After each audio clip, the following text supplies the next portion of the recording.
नमस्कार रिंकीज किचन को आपण मानकु स्वागत।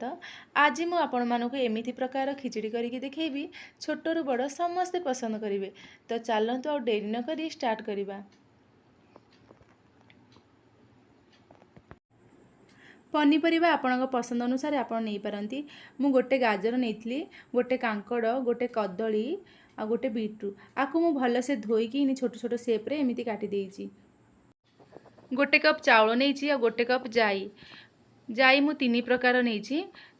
गोटे है हरड़ डाली, चना जाई, मसूर डाली ता क्वांटिटी मु समान करी गोटे कटोरी नहीं। चलतु नेक्स्ट प्रोसेस को जीवा। मु गोटे कंसारे पानी नेली, जाई चाउल को भल से धोईकी आपको 10 रु 15 मिनिट फुलिबा को देली। आपण मुग जाई भी यूज करि परिबे आपण पाखरे जहा अछि। जाई चाउल फुलला बेले को चलतु आमे नेक्स्ट प्रोसेस को जीवा।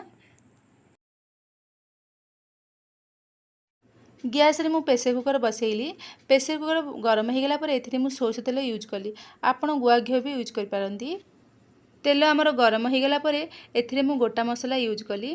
गोटा मसला रे मु नेची गोटे दालचीनी, अलैच, 2-3टी लवंग, गोलमरीच 2-3टी ए सब को मु पकेइली। पकेइला परे हाफ चम्मच जीरा ए सब भल से फुटी गला परे 2टा शुक्ला मरच नेली। शुक्ला मरच को 2 खंड करके एथिरे पकेइली। देखंतु भल से हमर ए सब भाजी हो गला परे जहाँ मु पनीपरिबा आगरू काटिकी रखी से सब पनीपरिबा को मु प्रेसर कुकर रे पकेइली। सब पनीपरिबा पकई सारा परे आकु 10 रु 15 मिनिट एमिति भाजिबे।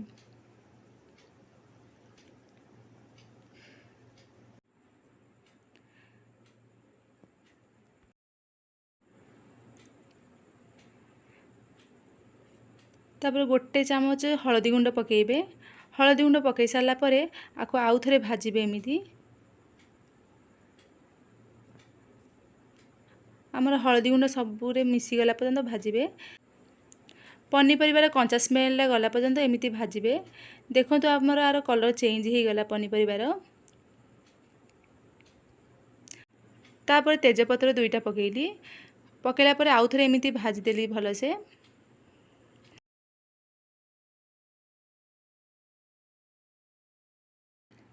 देखंतु तार कलर पूरा चेंज हो गला। चाउल आ जाई को जो 15 मिनट आगुरी मु बतरेकी रखी से सब को पकेइली। गोटे टमाटो को एमिति छोट छोट करिकी काटिकी ताको पकेइली। तापर पानी मु गोटे मग पानी नेली।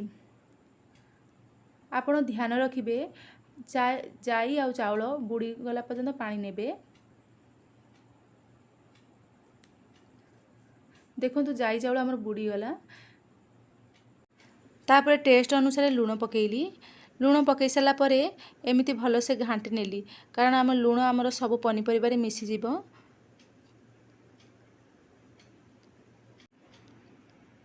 एमिति घांटी सारा परे प्रेसर कुकर ढक्कन को आमे बंद कर देबा। तापर आमे 20 रु 25 मिनिट तक गैस रे आमे बसेइबा। देखो तो हमर 20-25 मिनिट हो गला। तापर आमे ढक्कन को एमिति काढ़ी देखेबा। देखो तो हमर हो गला खिचड़ी। तापर ताको काढ़ी भल से एमिति घांटी नेबा। जो पनीपरिबा थिबो सबू भल से एमिति घांटी की मिसेई देबे।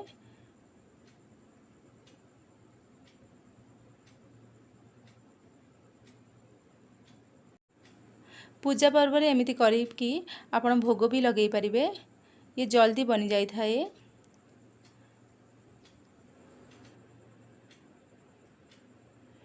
तापर गोटे चामच गुआ घी पकेइबे। देखो तो हमर गोटे चामच मु गुआ घी पकेइली। पकई सारा परे हमर प्रेसर कुकर ढक्कन को एमिति घोड़ेई देबे। प्रेसर कुकर घोड़नी को एमिति घोड़ेई देले से गुआ घीर स्मेल पूरा खिचड़ी रे मिसी जिवो। 5 मिनिट एमिति घोड़ेई रखला परे देखो तो हमर गुआ घी पूरा मेल्ट हो गला। ताको आमे फिस आउ थरे एमिति घांटी नेबा। देखो तो हम गुआ घी पूरा मेल्ट हो गला। तो घांटिला परे आम जति गुआ घी नहीं सबू जाक खिचड़ी रे पूरा मिसी जिवो। देखो तो हमर पूरा मिसी गला। एमिति प्लेट रे काढ़ी ଆପଣ ଫ୍ୟାମିଲି ସହିତ ଆଉ ରିଲେଟିଭ୍ ସହିତ ଏନ୍ଜୟ କରନ୍ତୁ। एमती इजी प्रणाली रे आ नुआ नुआ रेसिपी चाहूले मो वीडियो को लाइक एंड सब्सक्राइब कर दिखाँ पाखे थी छोट बेल आइकन को प्रेस कर दिखाँ मोर नोटिफिकेशन आपण मान पाखे सर्वप्रथम पहुँची जाव। एमती खिचड़ी बने कि आप पांपड़ सहित आउ आचार भी नहीं पारे नहीं कि एमती एंजॉय करंतु। एथिरे सब प्रकार पनीपरिया पड़ची से ये देह पाई भी बहुत भल आ खाइबा भी बहुत टेस्टी लगी थाए। नेक्स्ट वीडियो रे देखा जय जगन्नाथ।